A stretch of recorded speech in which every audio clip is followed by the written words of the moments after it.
when we get some sun. Cloudy tomorrow, though, 25.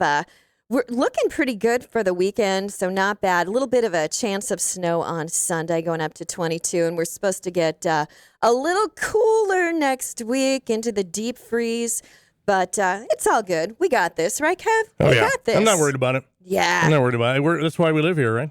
To prove we can. Exactly. It's like a survival test. Yeah, I'm getting the block heater plug put in today, so I'm going to be prepared. I am ready to roll with all this stuff. There you go. Welcome to Wednesday. It is the day of Hump Day. We're almost over it, heading to the weekend. Almost for me over. Yeah, that's right. Yeah. I like it.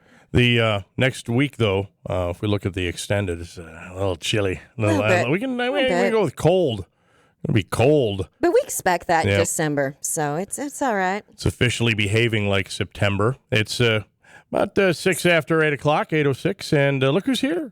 Dr. Alicia's here. Dr. Alicia, welcome. Happy Wednesday morning. Hey, yes. buddy. How are you? I am fantastic. It's a beautiful day. I'm here with you guys. We're going to have a great topic today. I am super excited. Love it. Yes. Love it. So Prairie Winds Veterinary Center, of course, we were just talking about this guy. Did you hear about the guy up at the Turtle Mountain Animal Rescue who's living outside? Yeah. Oh, my goodness. No, I have not heard that. Wow. Yeah. What's his name is it?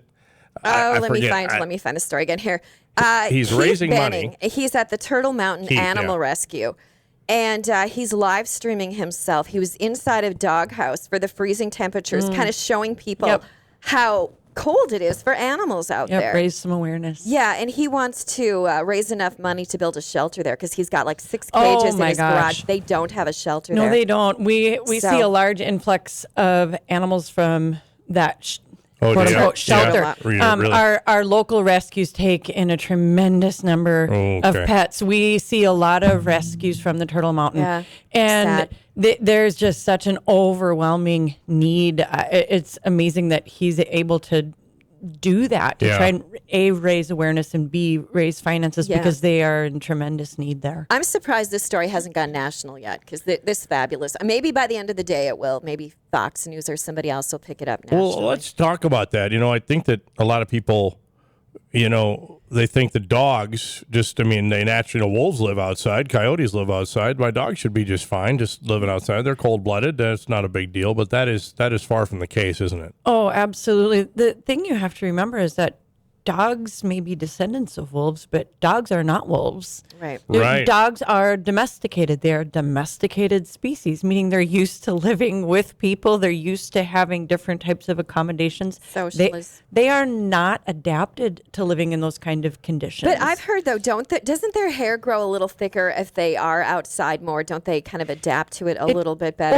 Over time, but their physiology, meaning how their body processes, how their body maintains temperature, how their body is able to create fat stores under the skin, how well their hair coat's able to grow in.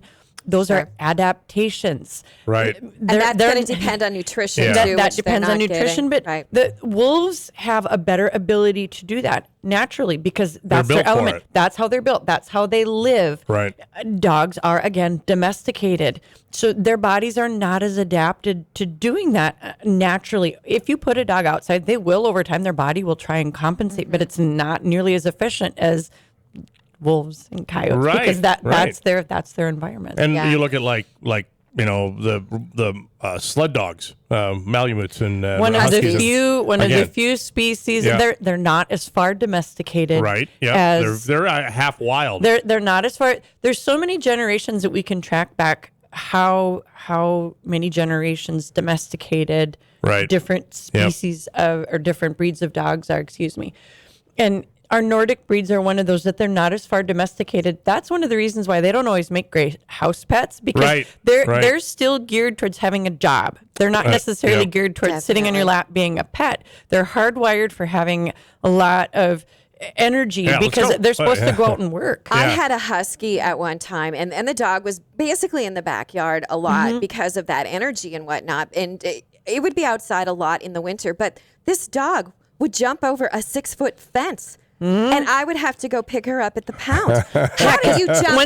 It happened like I don't know how many times I'd get the call from the pound and I'd have to go pick her up again. That's a common problem with huskies because not only do they jump the 6-foot fence, once they're free and in the clear, they run. Yeah. They run. Yeah, because that's they're their sled thing. dogs. It's their nature. Yep. Well, and that's why I brought up that breed because I always love the story of the band 3 Dog Night because that's how back in the day how the mushers stayed warm and how they would gauge how cold the night was by how many dogs they had to surround themselves to sleep outside and stay warm.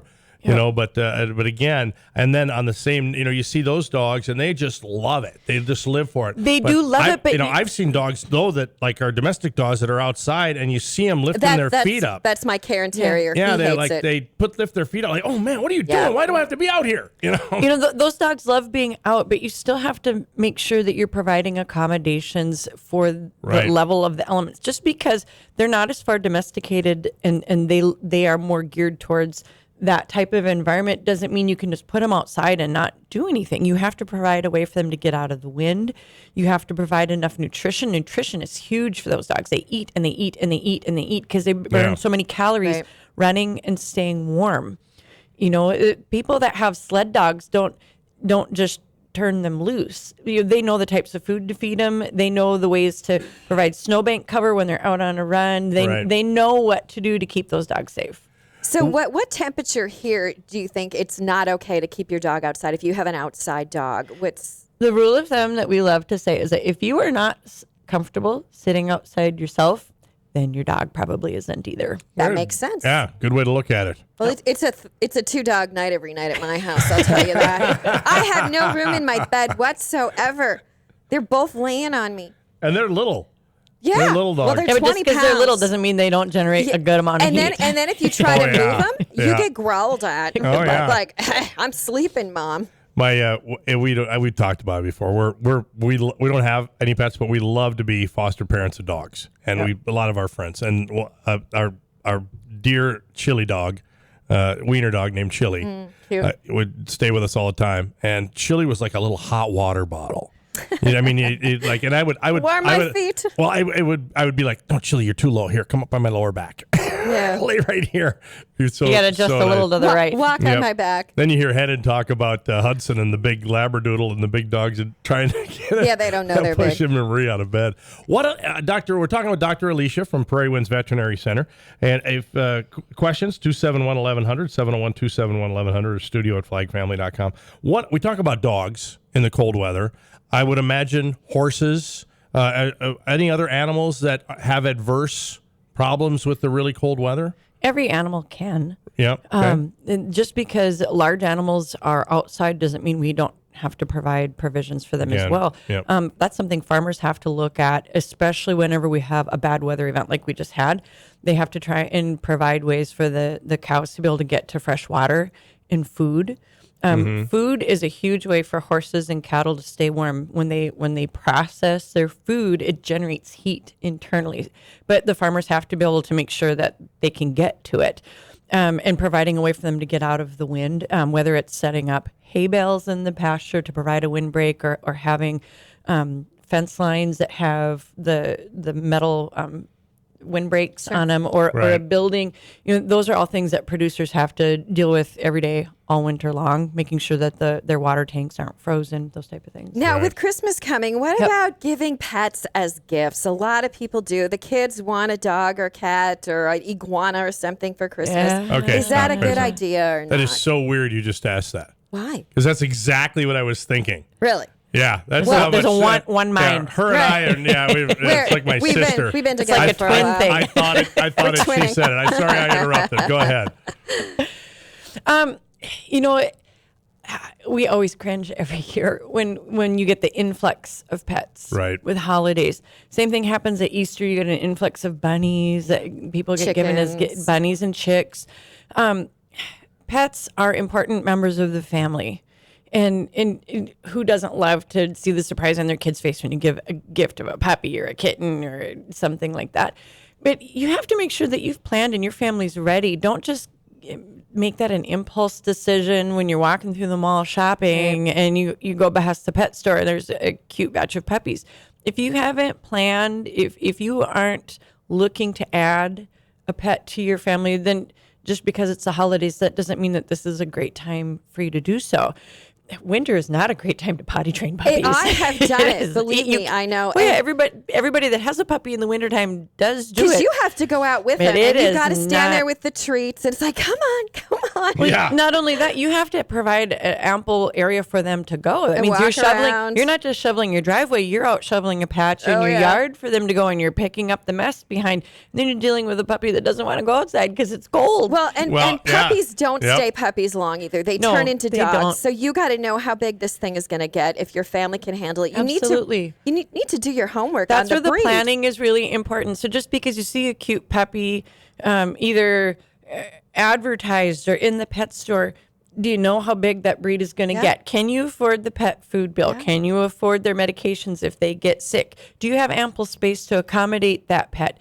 What's your lifestyle like for your household? Are you home much to be able to provide care, especially as a puppy? But then as they get older, can you accommodate the needs that they're going to have as they age? Do you have small children? Is that a breed that's going to adapt well with being around small children? Or do you have elderly people in your household? Or are you gone a lot? Do you travel a lot? Those are all things you have to consider before you bring a pet into the household. There's so many different things to consider with breeds. You really do have to read it. Oh because, my gosh. I mean, I have a 12-year-old and an 8-year-old. Mine are terriers. They still act like they're puppies. They're absolutely insane. They have puppy fight club every day. Somebody drives by, they do.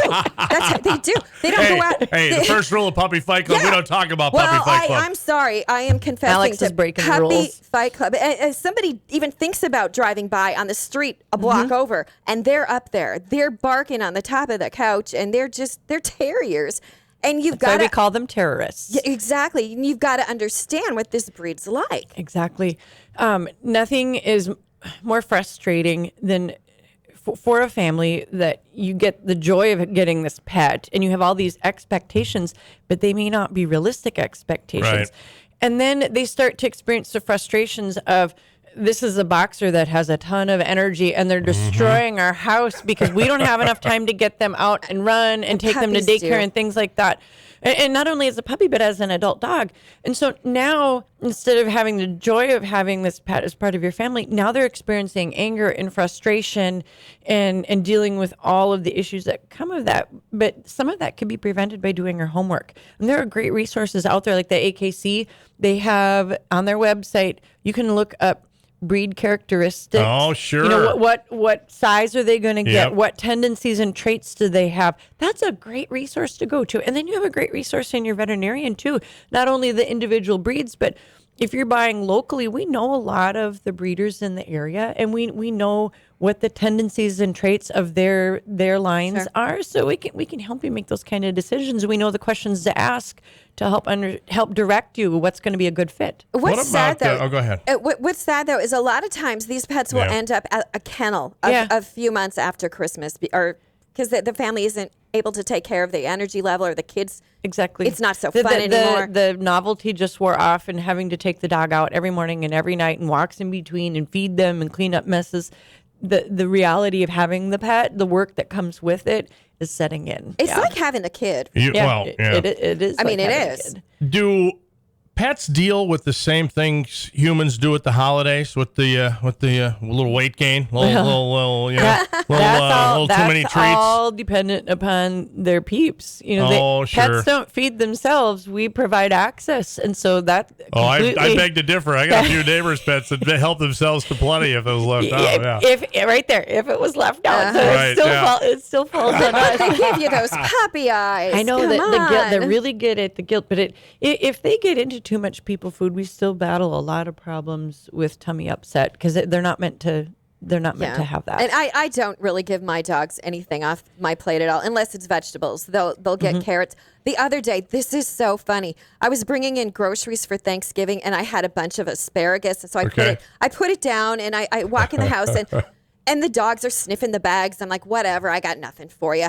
And then I come in with the last bag, and I see this purple thing on the floor. I thought it was one of those wristbands. I thought, did somebody lose one in the bag?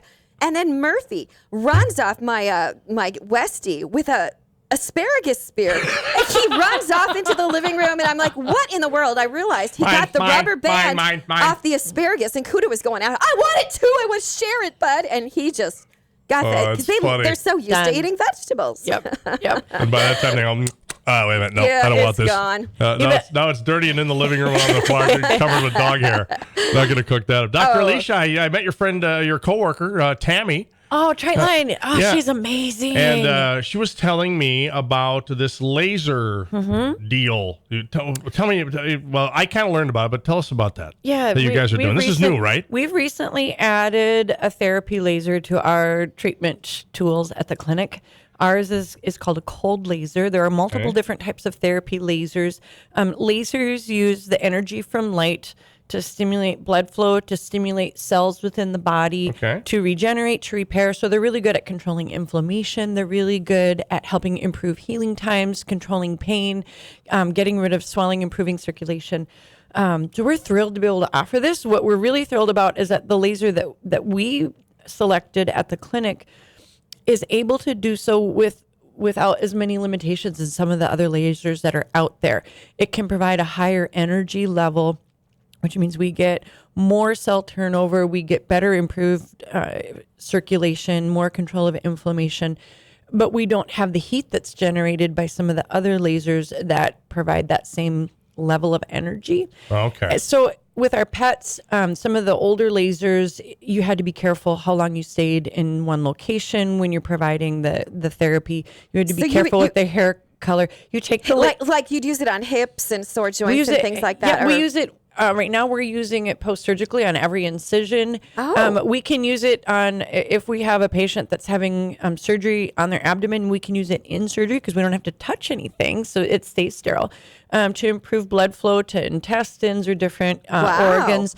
We use it after our dental procedures to keep the gingiva from getting irritated. We use it on arthritis patients. We use it on patients that have torn ligaments. We use it on patients that have anal gland issues to help improve swelling around that area. Sure. Ears. I mean, pretty much the only places we can't use it are on the eyes because the laser can damage the structures of the eyes, and we can't use it around cancer locations because we don't want to stimulate improved cell turnover and growth on cancer. So would this help with a pet that has like allergies and itchiness? Absolutely. If they have, we've used that on pets that come in if they're having a bad allergy flare up and they've got really swollen, painful feet. To help gain control, we'll do a treatment. Treatments are just minutes. It doesn't take very long to do the treatments. On the initial treatment, a lot of times we'll see improvement within 45 minutes.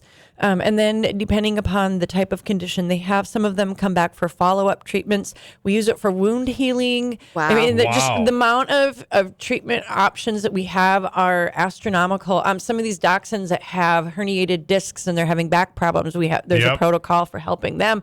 So it's a great tool. We're able to provide comfort, improve outcomes without using medications. And it's very non-invasive. Sure. It's comfortable for the pet.